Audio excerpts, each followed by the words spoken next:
John and I arrived here April 1st. I mean, I've been in America before as an exchange student, you know, in April 1st, 1990. That's when Higan was here a year earlier than us. We never imagined, you know, the journey that would be like, because shortly after, you know, fate has its way of working. We met Chuck Norris.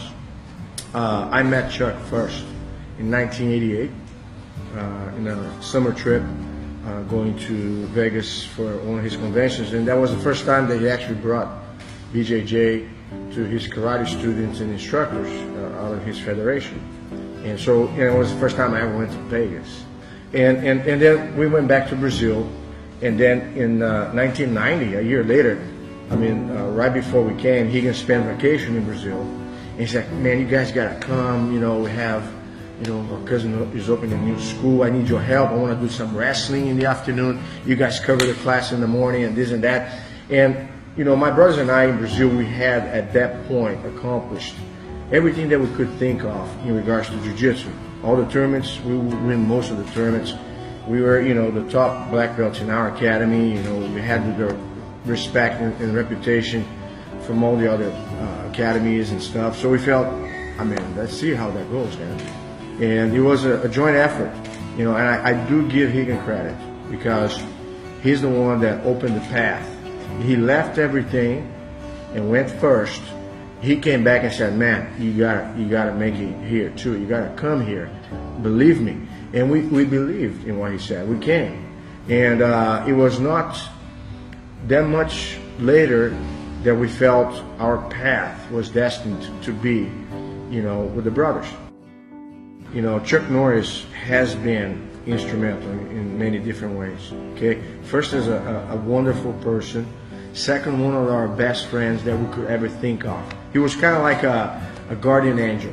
There are stories that I can tell you that you're not going to believe it, how much Chuck has been influential in, you know, in helping us establish our philosophy and our approach, and giving us the space with the support that he gave us to start our journey into contributing to the spread of Brazilian Jiu-Jitsu. I just came in 91 for 1 month vacation, and haven't seen them in 3 years.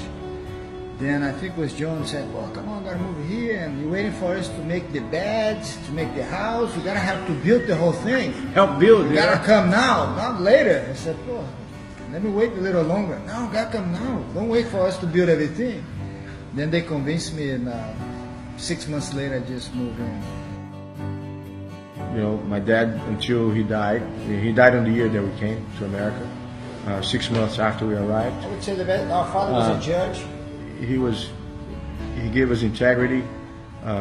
He gave us example on what it is to be, you know, a provider. Good ethics, honesty. You know, very good ethics. He could have compromised. You know, Brazil has had its, you know, it still nowadays deals with, you know, briberies and corruption, things like that. And my dad had many opportunities to take shortcuts and make a lot of money, and he never did. But you know, he never dropped the ball when it came to us. And actually, his influence was critical for us to actually come to the United States. He never told us, do not go. He just said, you better do it, because if I was in your place, I would have done the same. I cannot remember somebody that I met in my life that I haven't given a positive influence. I can't. Every single person I met, even somebody that disliked me, even when we had differences and stuff, we sorted things out. You know, and I believe there has to be a combination of what we do, what we believe, and also the influence that we had, which my dad was one of them, and my uncle, late Carlos Gracie, was another one. He was sort of like a guru of some sort, if I can call it that, and gave us incredible lessons as well from more of a spiritual dimension, if I can say that.